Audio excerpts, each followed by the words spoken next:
What's up and welcome in to Fantasy Baseball Today. Happy Monday, January 10th. Frank Stampfl joined as always by Scotty Dub, Scott White, who is decked out in the UGA jersey. Scotty, how are we feeling about the national championship? I don't know how I'm feeling. Like the pressure is definitely off, given that the Braves just won the World Series. And I know, not everybody who's a Georgia fan is a Braves fan. Okay, I'm sorry if you're not in that boat, but I am. And I don't know.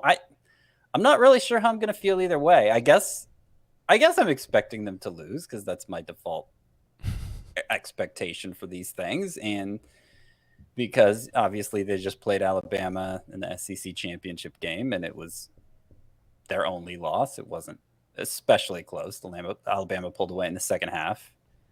But they steamrolled everybody else. Obviously steamrolled Michigan to get to the championship game. And, I think they could win. We'll see.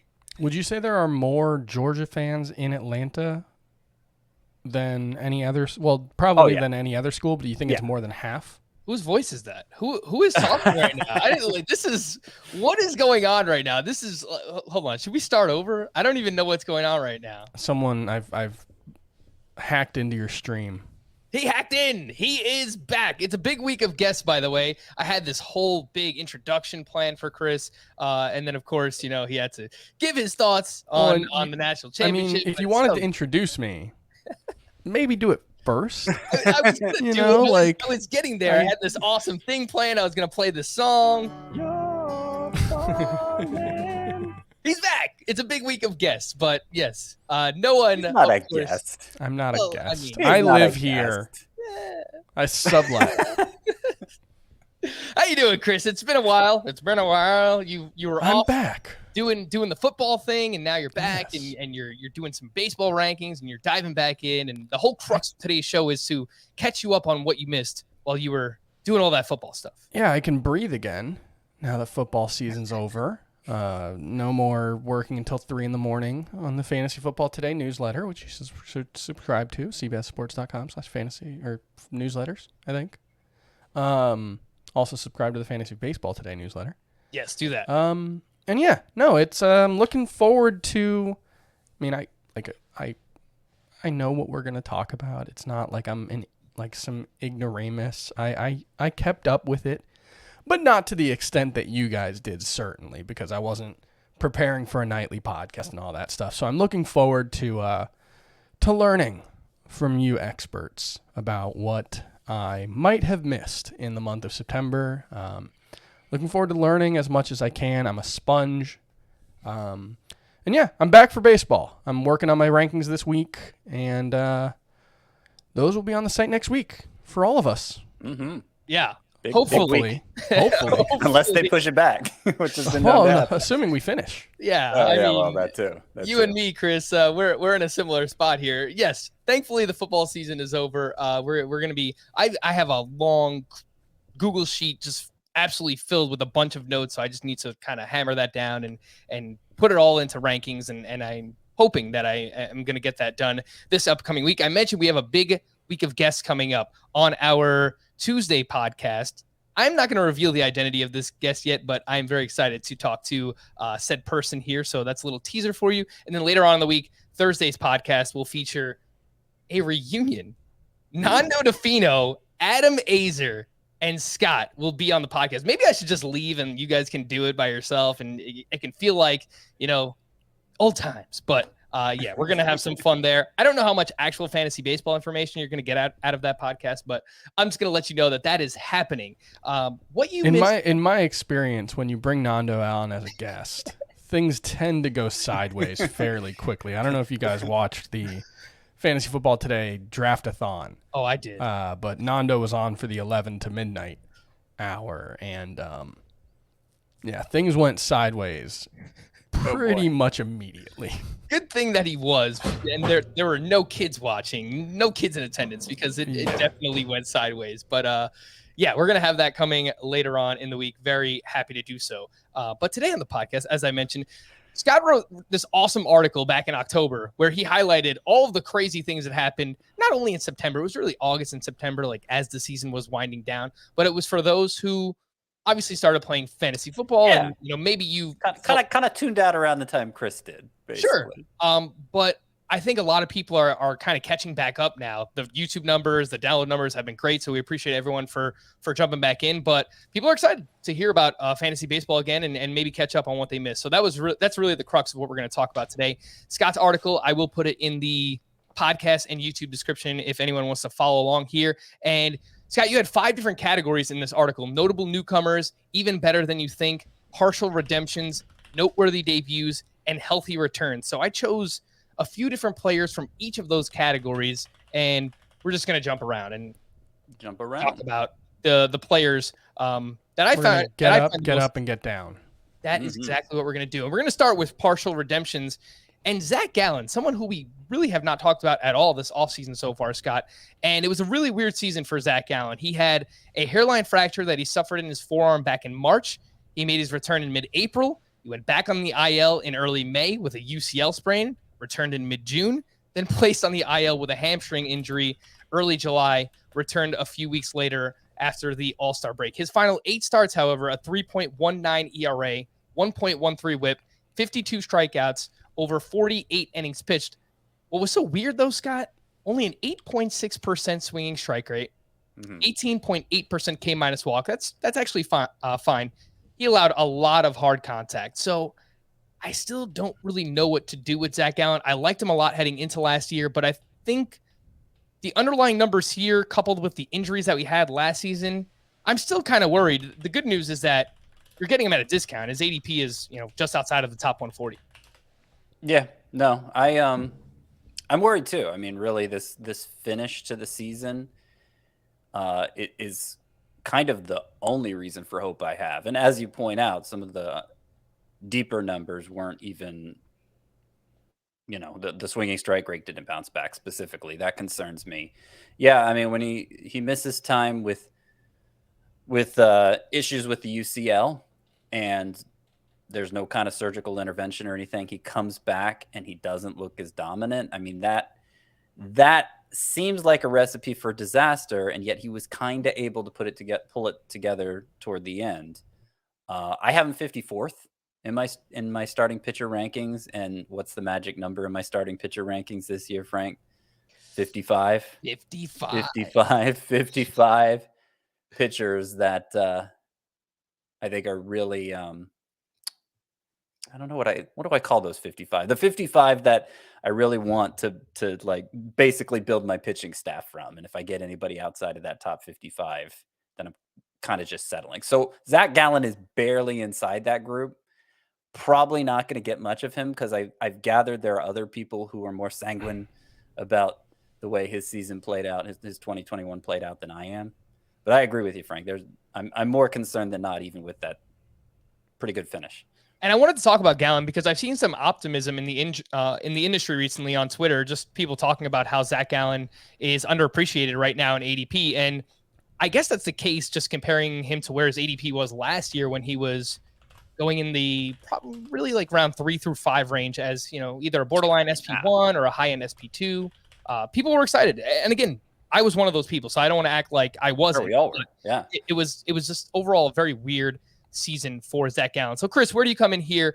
Just kind of diving back into the numbers and seeing what they were at face value, but maybe you dive a little bit deeper down the stretch and realize I don't know if I could trust what Zac Gallen did over these final 8 starts. Yeah, I think the thing with Zac Gallen that is going to be important was how much of the drop in, basically the usage of all of his secondaries as the season went on, how much of that was tied to the arm injuries that he dealt with over the course of the season, because his fastball usage rate was way up, the highest it's ever been in his career. And so that's where I get the concern, because it's really hard to be a pitcher who throws 60% fastballs, which is what he was at the end of the season, really. It's really hard to be that kind of pitcher and succeed. You have to be, who actually does that right now? Lance Lynn is kind of the only notable example of a guy who throws like 60+% fastballs.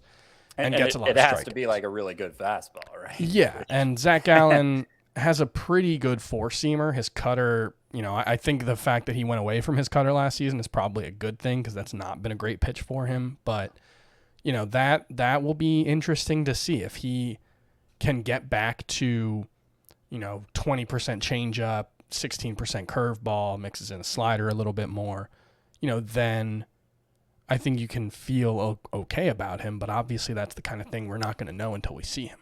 And then you have the questions of whether he's going to stay healthy, which exists for every pitcher, but obviously a guy who's coming off a season that was at least partially derailed by a UCL injury, that's more concerning. I would say 54 sounds low, but I haven't done the rankings. And I know that this year, in talking to people, starting pitcher is considered to be a little deeper than we usually think. So I think I would probably end up with him like 12th round, which is what his ADP is. His average draft position on NFC is 144.35. That's 12th, 13th round. That makes sense. That feels like a good price, and I would probably buy him there. All right. Well, we can't do a podcast with Chris here without talking about Byron Buxton, obviously, who returned and down the stretch reminded us just how good. I think it was like 5 to 7 games as soon as he came back where he looked kind of lost and he was striking out a ton. And then 29 September games, the guy just turned it on again. 283 batting average, 9 homers, 4 steals, a 966 OPS, just around a 23% strikeout rate.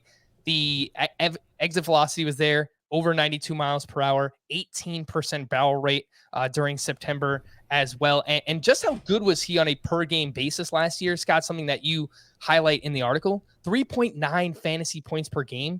That tied him with Bryce Harper and Juan Soto. And that's not even his best format. Yeah, which is crazy. And he really didn't even walk much either. So it just goes to show you that he made more contact, and when he made contact, it was really good. He was hitting a lot of extra base hits, obviously a lot of homers, and he was running too. He signed a 7-year, $100 million contract extension this offseason with the Minnesota Twins, which is filled with incentives because he hasn't really been able to stay healthy. So, Chris, once again, kudos to you. I know you were all over Buxton last year. The ADP right now, 65.6 since December 1st over at the NFBC, 19th outfielder off the board. So a mid-6th round pick in a 12-team league. How do you feel about the price tag? It feels a little high. Ooh. I mean, not for me, because that's around where I was ranking him last season. You're disappointed everybody's caught up to you. Right, I was ranking him around the 5th round last season in Roto leagues. So I think that is reasonable based on the risk and the reward that he provides. But, obviously, given the concerns that most people have had about him, it's a little disappointing that it's that high. But if you told people he was going to play 130 games next season, that's a 3rd round pick in Roto, I think. Like that's the kind of player he is, the skill set that he has. He's just awesome. He could be a 35 homer, 10, 15, 20 steal guy. So, yeah, I think Byron Buxton is probably worth that price. I'm going to end up with less of him than I had last season, but that's okay. That'll happen. And you know how I feel about injuries. I think we're not that great. I think we're pretty good at knowing how good players are and not very good at knowing how much injury risk they have. So Byron Buxton has more than most players, but Giancarlo Stanton stayed healthy last season. If he can do it, Byron Buxton can do it. Yeah, that's kind of become your whole identity across sports, right? Yes. Is just like, oh, Christian McCaffrey, number 1 pick in 2022, baby. Ignore the injury risk, unless it's a carryover injury, right? Well, and like Zac Gallen's case is different. Yeah, I would say this. The way I would put it is, past injuries in terms of injury risk are overrated, and present injuries are underrated. Too often we're just like, well, he'll come back and he'll be fine. But that's not necessarily the case. When you're actually injured, then things can go wrong. But if you're not currently injured, we tend to treat it like Byron Buxton has a 100% chance of getting hurt. He clearly doesn't. Well, and we treat it like but nobody would be drafting him in round 5 if it was 100. Right. But that's the way we talk about it, at least, is Byron Buxton is going to get hurt. And we talk about I don't know. Nick Castellanos is someone who's been pretty healthy. And we tend to talk about it like Byron Buxton's 100%, and Nick Castellanos, who's just the first guy I came up with. I don't know. Maybe that's not a good choice, but is 0%. So where and sorry. And so it's we treat it like a binary when it's not, you know? Can I go now? Go ahead, Scott. Yes. So where do you stand on Mike Trout? I mean, his injuries haven't really been, it hasn't been like the same injury every year, right? No, it hasn't. But my point just being calf injury in May of this past year, we think, okay, All-Star break, he'll be fine. Never makes it back.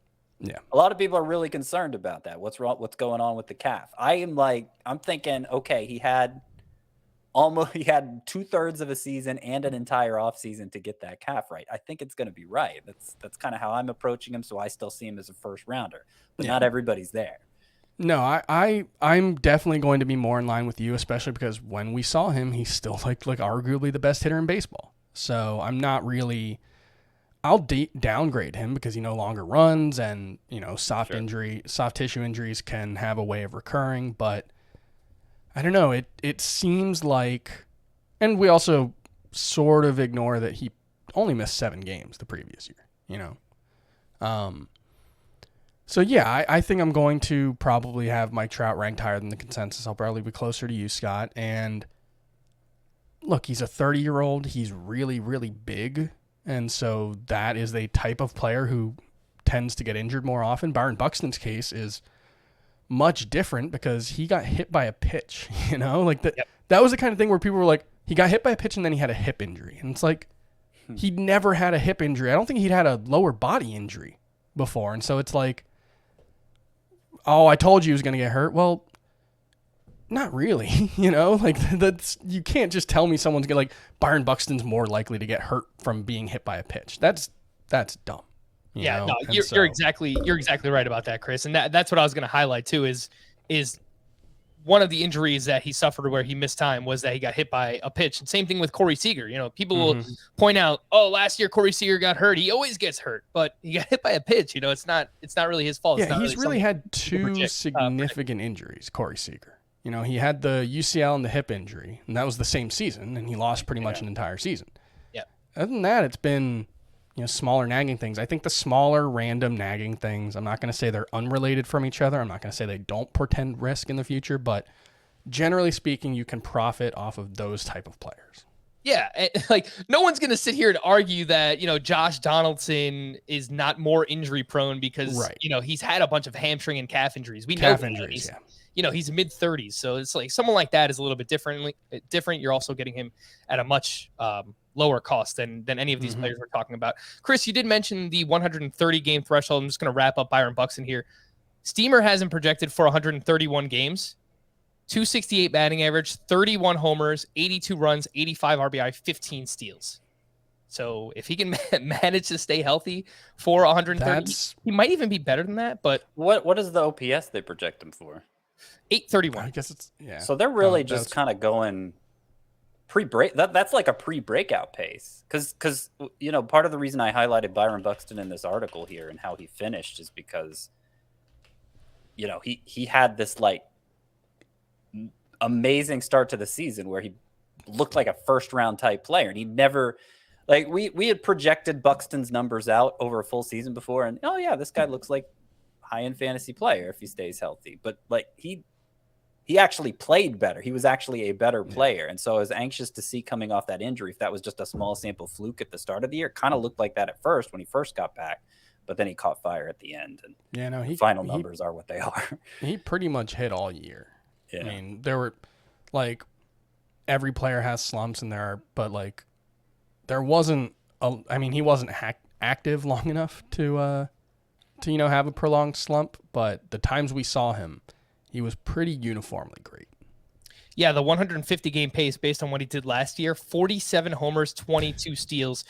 The projection is it's tame. It's not really based on what he did last year, but I also tends to be what projections are. But but I mean, don't know how real last year was, right? We still have to. It was 60 games, so Yeah, Like, but let's the not underlying overrate 60 numbers, games because that's what we did the year before. You know what I'm saying? but the XBA was 300.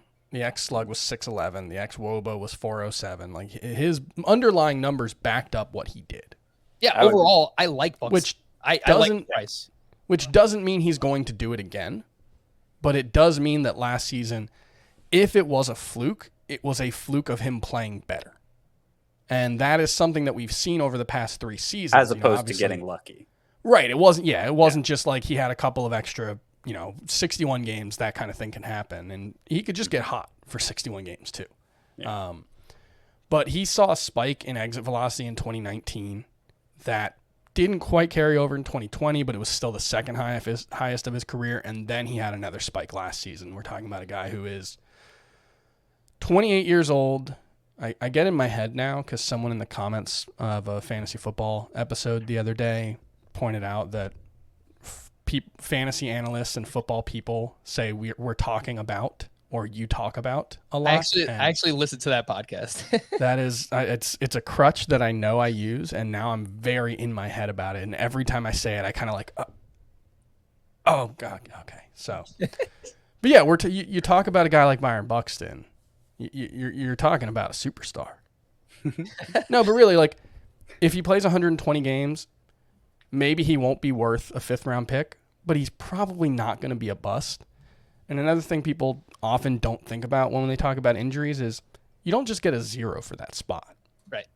You do get to replace that player in your lineup. I should have known that adding Buxton to the rundown was going to take up a large portion. Sorry. Yeah. Like, this is going to be a 4-hour episode. So we got at least another hour left on Buxton. Let's move on to another player here in Francisco Lindor. Overall, I think we could all say that it was a letdown season for Lindor, but he ended very strong. 30 September games, a .257 batting average, 9 homers, in .895 OPS. He didn't run much down the stretch. Might have been due to the oblique injury that he was returning from, but the underlying numbers were actually really good for Lindor during this stretch. Strong walk rate, 12%, 23% strikeout rate, nearly a 49% fly ball rate. So putting the ball in the air more, and he was hitting the ball hard.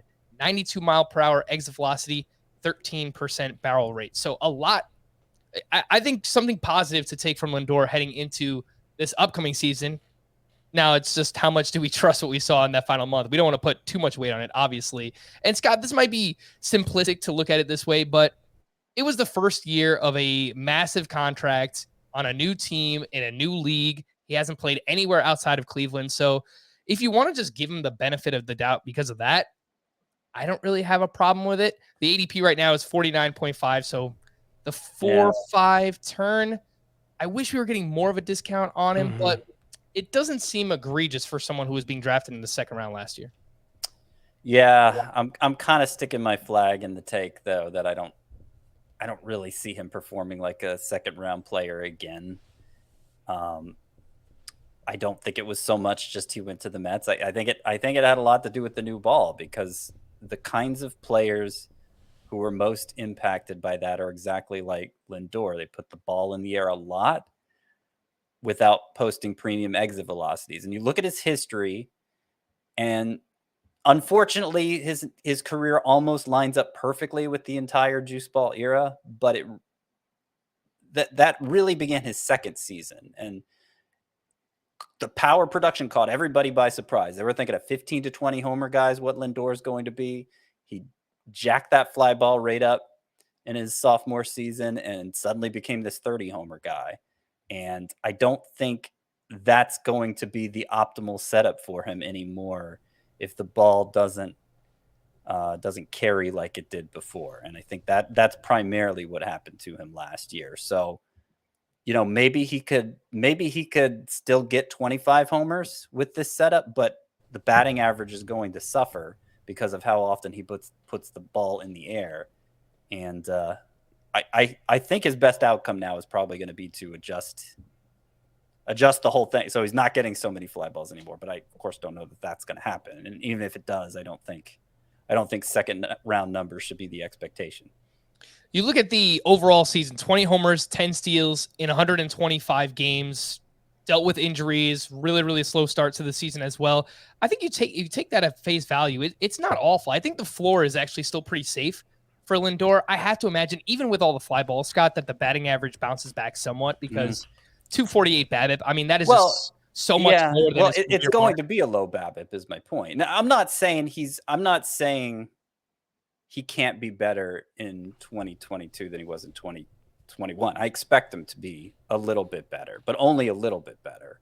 And my thing is, like, there are so many awesome shortstops. Carlos Correa is going later than him, and Carlos Correa had a great year. I don't really understand the motivation to draft Lindor, even in round 4 or 5, you said? Mm-hmm. I mean, I have him as my number 12 shortstop. I don't know. So one thing I'll add is if you go back a little further, and really not just a little further, if you go back to May 6th, and obviously I know that is about as arbitrary an endpoint as can be, although we know Cinco de Mayo's a historically big moment. That's nothing. I'm sorry. I'm like, where is but he that going? was the low point of his season when you look at OPS. He had a 471 OPS. That was the lowest it was all season after the first week. From that point on, his 162 game pace was 250 average, 31 homers, 102 runs, 97 RBI, 16 stolen bases. He was pretty much Francisco Lindor. The batting average lower than you'd want it to be, but not even 250 isn't killing you in this environment. So I do think like that's maybe not a second round player, and especially in points leagues. I mean, 133 strikeouts, 71 walks. That's not even bad for points leagues, especially because he had a lot of plate appearances. And I think that offense, man, I've said this about the Mets for like 7 years in a row, but I think that offense is going to be better than it was last season because it can only go up, right? So much went wrong for them. And so I'm a little more optimistic. And Scott, you talked about the players who were most impacted by the changed ball, and I do think Lindor does fall into that category, but not to the same extent that a DJ LeMahieu no, he doesn't. Right. Not to that extent, but because his average home run distance has been average to below average over the last few years. So he gets his fair share of wall scrapers, but he also pulls the ball a lot in the air, and so you would expect those shorter distance home runs to be sustainable to a certain extent. So I do think 5th round seems fine. It just bothers me the shortstops he's going ahead of, I guess. Like in a vacuum, 5th round I'd be okay with 5th round, but when it's ahead of Carlos Correa, isn't it ahead of Corey Seager? It's several rounds ahead of Corey Seager. Yeah, it is 35 picks or 25 picks. I'm with you on that. That like I would take him over Chaz Chisholm. I would take him over Javier Baez. Of course, me too. I mean, but those guys are both going over ahead of Corey Seager. Yeah, as well. I mean, it just has to do with speed, honestly. And I think people are overreacting a little bit about Corey Seager going to the Texas Rangers, which I think you need to downgrade him, but he's probably being downgraded a little bit too much. Scott, you keep bringing up Carlos Correa in comparison to Francisco Lindor. We still have to see where Carlos Correa winds up, but I would expect a better batting average for Correa.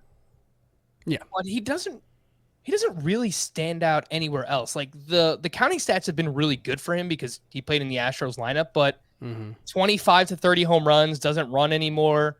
I would expect a similar home run output from Lindor, and if the Mets lineup is better, then the counting stats should be really good for him as well, with 12 to 15 steals. I think that's possible for Lindor. I think Lindor's ideal scenario is that. Yes. Yeah. But Can I ask a potentially dumb question? Sure. Why are people worried about Corey Seager in Texas? Well, it's a bigger. I don't know if it's a bigger park. It plays more like a pitcher's park. Yeah, it is a pitcher's park, and it's obviously a much worse lineup. Right, but that's the biggest. Players own like 95% of their production. Like most of a player's, the number of plate appearances will go down, but the Rangers do have a DH. He hasn't played with the DH with Dodgers, so I think you can expect that to be pretty level based on where they've been the last few seasons, and so. It's a downgrade for sure, but I don't know. Texas doesn't seem to be like this extreme pitcher's park. If you look at the park factors, it's a little below average.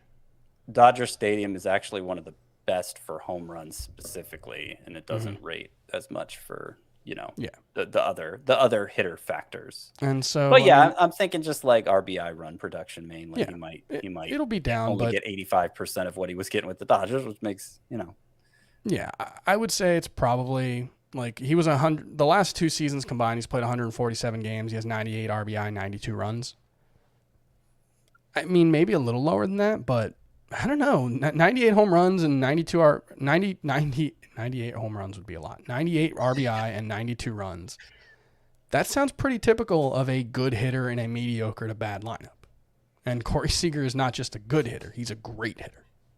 Yeah, I'm thinking the counting stats could wind up being lower than that, Chris. I think even if everything kind of breaks right for Texas, if he plays 145 plus games, 80 to 85 runs scored, probably 90 RBI, which again is very good with, 25 to 30 homers and a good batting average. So I think we're all kind of in agreement that Corey Seager he's undervalued right now. It's just he doesn't offer any speed. So I guess keep that in mind when you're drafting roto leagues. In points leagues, he should be fine once again. So I've said this probably a million times this offseason, but when our only ADP data is TGFBI, you get the TGFBI biases baked into the data. You mean NFBC, Scott?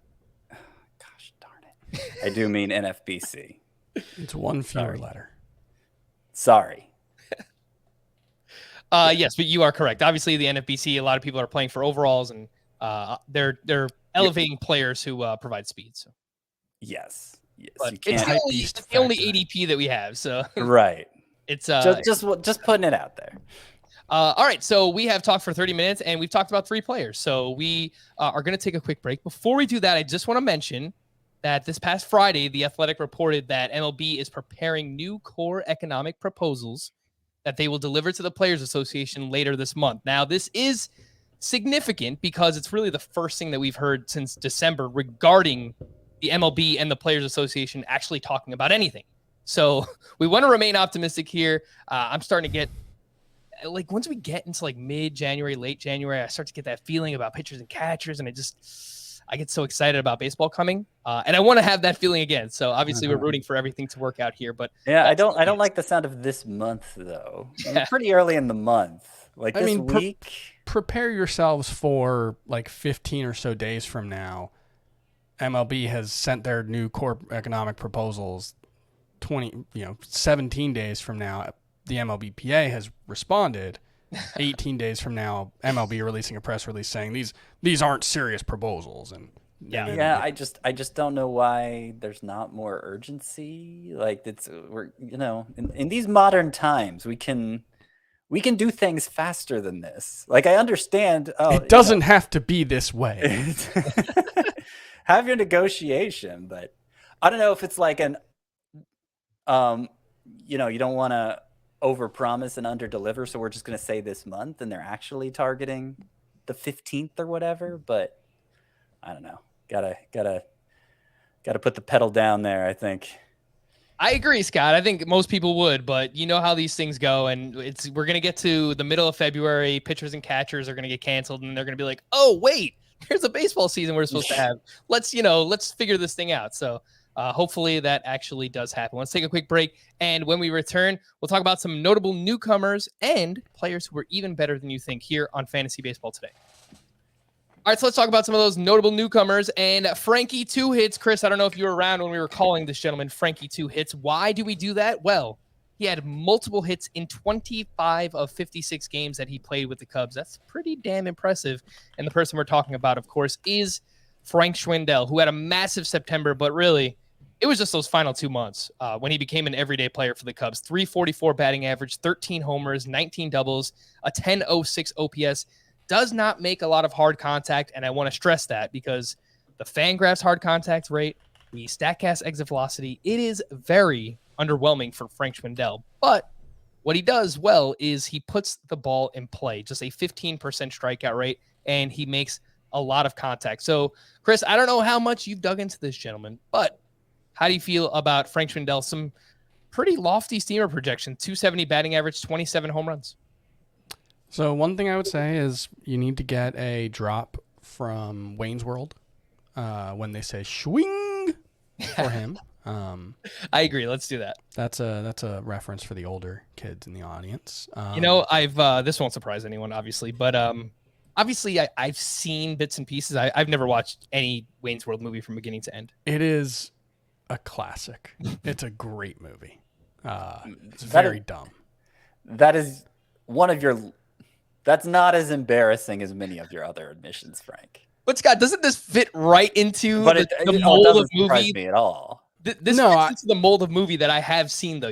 Just like Have you seen like other SNL movies? Dumb comedies. dumb Have you seen comedy? Rockstar or Night at the Roxbury? Oh yeah, I've seen that at the Roxbury too many times. The thing is, Frank, Wayne's World is a dumb comedy, but it's not as dumb as the comedies you normally watch. It's a little bit higher end than that. I mean, anything that Adam Sandler and his crew has done, Grandma's Boy, I will put it up on the pedestal. It's one of the best in my opinion. Grandma yes. was good. Chris, Doug is like a fax machine. How do you actually feel about Schwindel? This is generally the kind of player that I will be more pessimistic on than the crowd, just because look, we've got 54 games of him in the majors, right? 54? 56. 70 total, but 56 this season. That's just not very much. Like, it's the kind of thing where you can look at the exit velocity and you can look at it and say, well, he doesn't strike out much. And all that was true. Like, he didn't strike. I think that the thing that you have to keep in mind with Schwindel is he didn't strike out much. And he did hit for good power despite having minimal exit velocity standout numbers and all that stuff. So, that is true of the past, but whether it will be true for the future when you're talking about a 29-year-old, kind of career minor leaguer who does have pretty good minor league numbers, but again, very, very old for most of his minor league career. So I think, I don't know, if you could get him as a corner infielder, that seems fine, but yeah, I would not want to rely on him as like my starting first baseman. Yeah, and you don't have to. I'm based on the ADP. It's 234 since December 1st. He's the 24th. That seems perfectly reasonable. Yeah, 24th first baseman off the board, just ahead of Brandon Belt and Nathaniel, no longer Nate. That is Nathaniel Lowe. Scott, who would you rather have of that group? Brandon Belt, Nathaniel Lowe, and Frank Schwindel. Well, one of these names is not like the others, and that name for me is Nathaniel Lowe. I don't really think he deserves to be up with those other two. Oh, I have Belt ranked a couple spots higher than Schwindel, but I at the cost, I like taking a chance on a Frank Schwindel. Just it kind of depends on the direction everybody goes. It seems like everybody's inclined to just whatever. 29-year-old career minor leaguer. He's a nobody, so and have nothing to do with them. And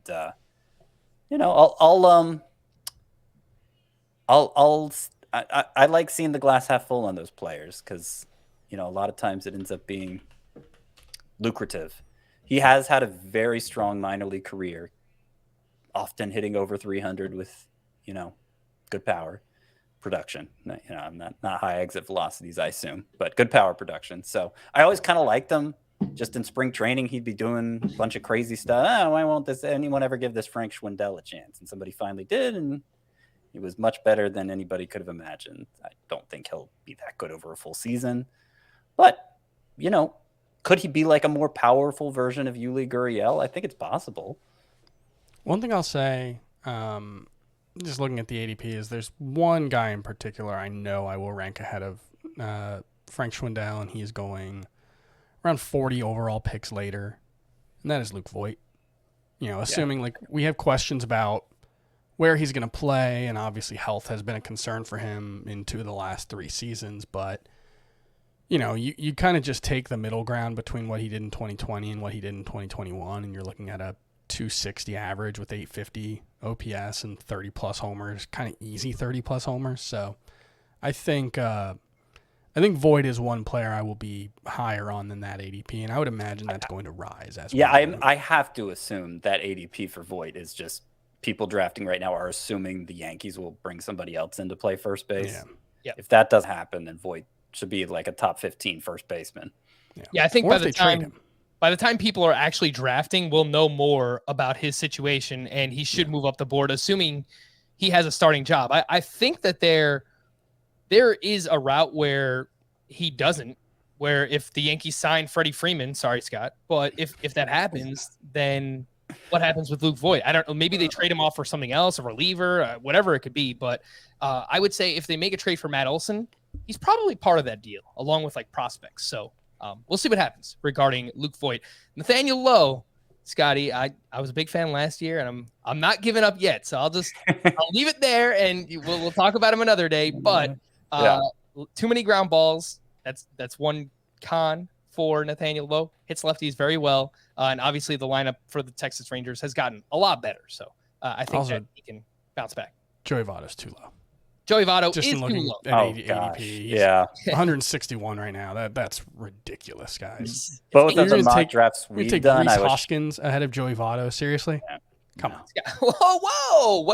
What's going on? Everyone's bashing my guys today, man. Let's be grown-ups about this. Chris, look at Joey Votto is better than Rhys Hoskins. He was better last year, but Rhys Hoskins on a per game basis when he was healthy was great. Hoskins is fine. Yeah. He wasn't as good as Joey Votto, but he was good. Yeah, he was on pace for like 35 to 40 homers. Anyway, let's move on. I want to talk about a few other notable newcomers here. Some relievers, actually, the only relievers I plan to talk about today, and that includes both Giovanni Gallegos and Camilo Doval of the Cardinals and Giants, respectively. They both took over as the closer for their teams down the stretch. Alex Reyes eventually faltered. I'm sorry, Chris. And then Giovanni Gallegos was ready when it happened. He led baseball with 11 saves in September, 21 strikeouts to just 5 walks, over 14 2/3 innings pitched. And then for Doval, he came back. He started originally with he didn't start. He got called up earlier in the season, and he wasn't very good. Went back to the minors, came back in September, 13 innings, 7 hits, 2 walks, 0 earned runs, 18 strikeouts with a 17% swinging strike rate for Camilo Doval. He had 3 of 8 Giant saves in September. Those were the final 3 saves of the season. He also pitched 3 games in the postseason. He finished out 2 of those games. So, Scott, I'll go to you first. Gallegos and Doval, which one do you like more? Let's say if you're drafting in a roto league where you need saves. I'm trying to remind myself who I have ranked first. This may be dumb to say because based on what we know about Gabe Kapler, but I feel better about Doval's chances of opening the season as the Giants closer. I do currently have him 1 spot behind Gallegos in my rankings because Gallegos is certainly more proven and I think probably a better pitcher. But the Cardinals generally haven't been inclined to make Gallegos their closer, even though he's been their best reliever for like 3 years now. Mm-hmm. They like him in a more versatile role. They end up moving him into the closer role because they've kind of exhausted their alternatives. Now that could change completely. New manager for the Cardinals. And the thing about closers is it's entirely manager's discretion. So new guy coming in, we don't have any idea what they're going to do. It's not like they've brought in another closer candidate yet. Still could, obviously. But if Gallegos is indeed the Cardinals closer, might move him into my top 10 relievers, Doval, I don't think is moving up. I'm around 15th. But he was the Giants closer even after Jake McGee was healthy again in the playoffs. Doval remained in that role. So to the extent you can trust Gabe Kapler to stick with a guy, I think Doval is the guy. Yeah, I think for the Cardinals, specifically for Gallegos, we just need more information, right? As we get closer to the season, are they going to sign whoever? I don't think they're going to. I mean, they spent some money before the lockout, and they signed Steven Matz to a 4-year deal. So are they going to spend money on a Kenley Jansen? Even if they bring in an Ian Kennedy type, is he better than Gallegos? No. He does have some closer experience. So we'll have some time to figure that out. But I think if both guys are the leaders going into the season, it's Giovanni Gallegos ahead of Camilo Doval, I think quite easily. I tweeted this out about a month ago. And Jake McGee, while he had 31 saves last year, that was only 55% of the Giants' overall saves last season. They had a ton of saves, 56 saves. They were tied for the league lead. So while Jake McGee's saves were great, all 31 of them, It was only 55%. So keep that in mind. Like, it wasn't so much it wasn't so much like a Kapler was pretty consistent with McGee. McGee was bad for a stretch, I think in like May-ish, and kind of lost his job for a little while, but once he got it back, he kept it until he got hurt. So Kapler behaved a little differently last year, which is why I'm giving him more benefit of the doubt as far as this goes. But McGee didn't even have a strikeout per inning last year, so does he really deserve to close? Doval was lighting up the radar gun at 102, and getting plenty of strikeouts. He's had major control problems in his history in the minors, so it could fall apart very quickly. But that's of course true for any reliever. All right, Chris, how do you feel about Giovanni Gallegos holding on to this closer role? Let's assume that they don't sign anyone else. They still have Alex Reyes. They still have Jordan Hicks in their bullpen versus Gabe Kapler maybe just sticking with Camilo Doval as the guy for the Giants. That stuff is so hard to predict. I mean, because it is correlated with effectiveness, but it's not necessarily 100% tied to it. And so I think Giovanni Gallegos is probably the Cardinals' best reliever, but they historically, as Scott said, haven't wanted to use him as their closer for much longer than a few week stretches. So I don't know. I'm looking at the closer ADP right now, and he is 11th in NFC drafts at 110th overall in ADP. That feels a little rich to me. Closer prices right now seem ridiculous. Yes, they are. Liam Hendricks and Josh Hader are going in the top 36 picks. Yeah. I feel like that happens what? with these early drafts because there's just so like the few closer roles that are decided, those guys go for a premium because there's just so few bankable save sources. Yeah, and look, I get that. An oxymoron anyway, but but as far as that goes, they are like as far as a closer can be bankable, those guys are. But I whichever one's cheapest will probably be the one I would prefer to draft. I'm not gonna want to spend a premium on closers. I think at this point we should know well enough in this era of Major League Baseball that it's just outside of maybe 5 guys, it's just not worth it. They're too hard to predict. They're too role specific, and I don't know. Whichever one's cheaper and whichever one has a role. Frank, I got some breaking news. Somebody sent me a headline. Yeah, I'm reading the same one. Ty Butchery plotting a comeback. Whoa! I think this might require a little visit from our friend Michael. Not on the spot. No. Kane. Not on the spot. Not on the spot. Maybe if we get a Ty Butchery return. Shout out to our boy Cole Claiborne. He helps us out in the Fantasy Baseball Today Facebook group. So he sent that over to us on Twitter. We'll see if our boy Ty Butchery can get back in the mix here in the MLB. 2 pitchers who were even better than you think. I'm going to join these guys up together. The ADP really is not too far off between these two. And the first one is Frankie Montas, who really just remembered that his splitter exists, and he upped the usage. So his first 16 starts, his splitter usage 17%. His final 16 starts, he ups that to 27.7%. And during those final 16 starts, 2.17 ERA, 1.05 WHIP, a 15.5% swinging strike rate, tied for second in baseball with Robbie Ray, only behind Corbin Burns, and ahead of Max Scherzer during that stretch. So Frankie Montas was amazing. Max Fried is the other gentleman here. Final 2 months of the season for him, a 1.46 ERA, 0.77 WHIP, 64 strikeouts to only 9 walks. It's like 1 walk per 9 during the stretch. So the control was just amazing for Max Fried. 11% swinging strike rate. Does a little bit differently than Frankie Montas. Gets ground balls, limits hard contact versus obviously Montas gets a lot of whiffs and a lot of strikeouts here. The ADP for Fried is 72, and for Montas it is 88. They're about 6 pitchers off of each other. Fried is SP21, Montas is SP27. Chris, what do you think about the difference in prices this early between Fried versus Montas? I think you'd probably have to prefer Fried just because I do believe in his ability to limit hard contact. I think that's something that he's been really quite good at throughout his major league career. He's not Kyle Hendricks, but he's definitely had very good results on balls in play. And so that is something I believe he has. Montas has just been so all over the place. There's never been any doubting the talent really since he broke out in 2018, when he had the PED suspension. He's kept the gains that he had from that season in terms of, his velocity and all that. It does seem tied to the splitter, and it reminds me a little bit of Kevin Gausman before the breakout, where for whatever reason, in Gausman's case, it was because he didn't have the feel for it, and he would develop blisters if he started throwing his splitter too early. I don't know if that's the case for Montas, but he's clearly someone who should throw his splitter just a ton.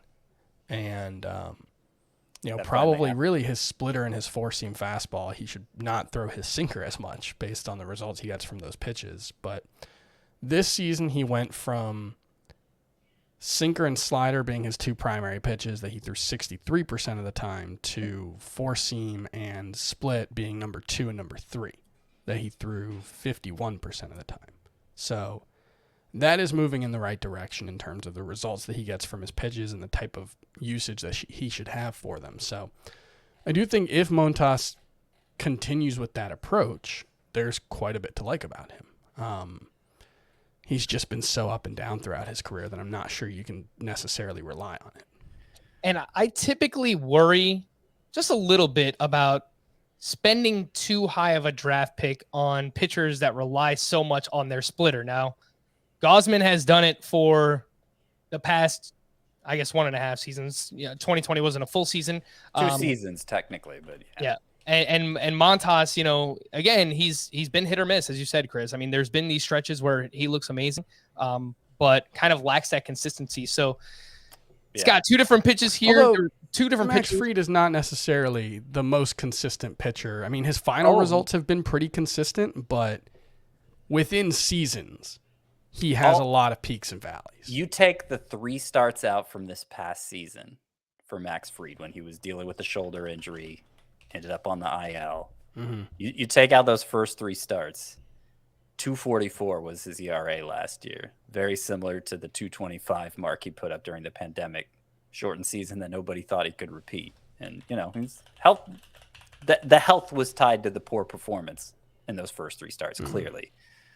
Having said that, I actually do have Frankie Montas ranked 1 spot ahead of Max Fried. And I know I'm probably on an island there. And it's the key is why, to me. Why? There's more upside. Yes, that's why. I mean, more strikeout potential, specifically, much more strikeout potential. Max Fried, I would bet against him being a strikeout per inning for this stretch we're talking about at the end of last season for Montas. How many starts was it? 16 starts. Oh, gosh. Yeah. So basically half a season where he was one of the very best swing and miss pitchers in baseball. No, the key for me is why with the splitter. Why did he stop throwing it so much in 2020 after the 2019 breakout? Why did he continue not throwing it much early in 2021? And why did he suddenly throw a ton more than he ever did before? Is it just because he didn't realize? That's what I'm hoping. I'm hoping he hadn't figured out how successful he could be with that. But if it's a feel thing, like it's something he loses the feel for easily, or you brought up the blister example with Gausman. If there's another external factor that he has no control over with regard to how often he throws that splitter, then I might downgrade him if we come to hear that at some point in spring training or something. And the other thing is, we've seen a stretch like this from Frankie Montas before, but not with the splitter that much. It was not still one of his much, 3rd most used pitch as opposed to his most used pitch. It's a very good pitch. Breakout. Yeah. Scott, you have both of these guys ranked inside of your top 24. Would you actually be comfortable with them as an SP2? You don't really have to draft them that way because they're going a little bit later on, but what do you think?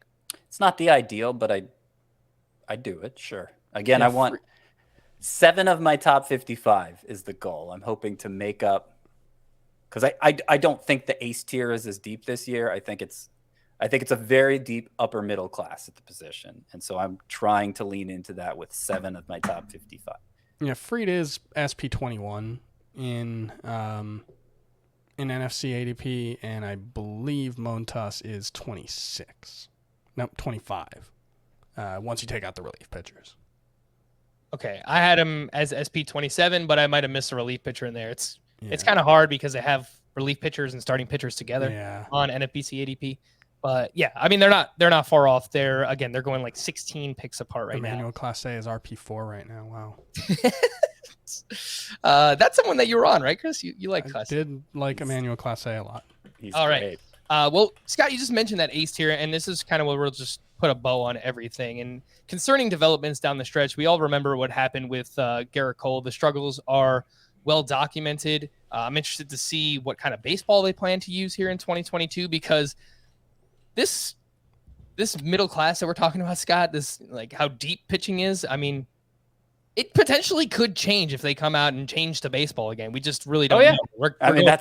That's how it changed last year. Exactly. So we'll see what happens. And they changed a lot of rules for pitchers last year, and not necessarily at the start of the year, but not really the most fair thing for pitchers, as we saw, unfortunately. Or for us, Frank. It's not fair to us. That is true, as we saw for Tyler Glasnow. Poor Tyler Glasnow. Don't worry. We'll see him again soon.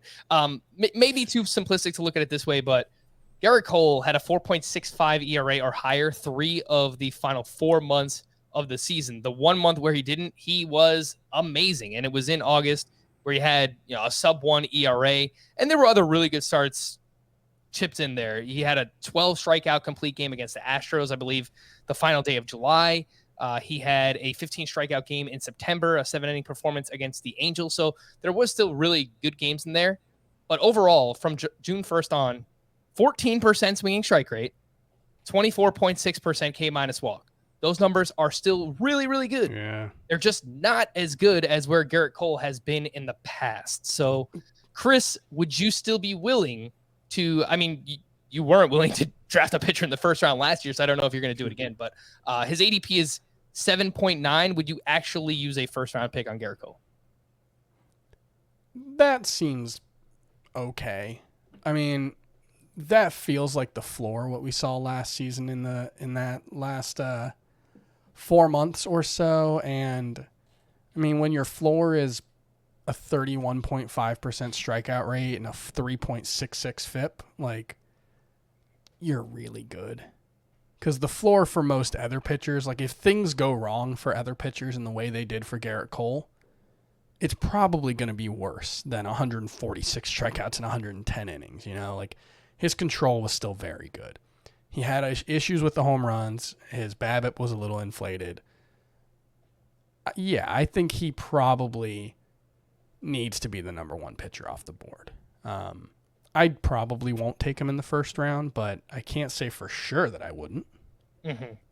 I'm going to have him ranked as a top 2 pitcher. I mean, it's him versus Corbin Burns, I think, for most people. I mean, if you want to get weird and put Scherzer or Buehler in that mix, I guess you can, but nobody's even thinking about DeGrom, huh? Yeah, I technically have DeGrom first in my rankings right now. I understand the injury risk. Yeah, for we sure. just need to see more. That's the what stuff with that elbow last year was weird. I mean, nobody should really. I still think he's the best pitcher, though. An actual team right now is kind of my. I'll adjust down when spring training starts and we hear what's going on with him. But my assumption right now is he'll be ready to go at the start of spring training. If he is, why wouldn't you draft him number 1? But anyway, I mean, even when Chris was still on last year, we were talking about the kind of in the long run, what does this foreign substance crackdown mean? And I think we saw it play out with Gerrit Cole, where still the high-end pitchers are still going to be high-end. They're just not going to be as high-end and not as consistently high-end. And I think that's played out for the most part, and it's why it's part of the reason why I'm treating the starting pitcher position differently, is because it's more of a very large upper middle class than this group of super studs at the top of the rankings. Yeah, and I think the problem with Cole is when you see a stretch like that, and this is getting into some larger philosophical things, but this thing that happened over 4 months, we look at it and say, well, that is what happened, when really, like, yes, it is what happened. Obviously, that goes without saying, but every event is, the result of a bunch of different factors that could have gone one way or the other, and there's probabilities involved in all that. And maybe we just saw the worst 4 months of Gerrit Cole coincide with that. And maybe that doesn't mean we should expect something similar moving forward. Yeah. Maybe we just had it's like Byron Buxton earlier. Maybe Gerrit Cole was just cold in the classic way that we talk about that term. There was a hamstring injury in there too, that if kind of, end of June when the crackdown first starts and all these pitchers are struggling, and then the pitchers stop struggling. They figured out how not to struggle anymore, even with that crackdown. And there was, even if you look at like the spin rate and Bauer units and all that stuff, Cole looked a lot like by August, it looked a lot like the pre-crackdown times. Yeah, it did. We don't need to get into the how or why, but the how is they were using some kind of forage substance that they were able to get past the crackdown. But the point is, Cole was right in that group in August. His August was amazing. And then he had this hamstring injury fairly early in September. And it seemed like it affected him mechanically. And I think that's why we saw him kind of stumble to the finish line. It really lines up with the headlines for him. And so that's part of the reason I'm not concerned. Yeah. And we heard that after the season ended too.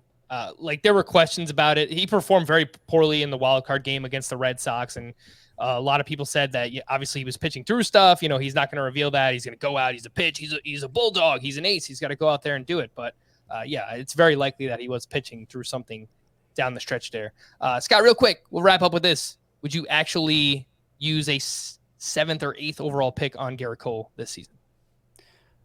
Personally, no, because I don't think he's as clear of a standout anymore. In a points league, yes, but in 5x5 Roto, he'd be like, I think I have him 13th overall. Yeah, I think that is very fair. All right, Chris, you did it. You made it through your first baseball podcast of the year. How do you feel? I'm a little winded.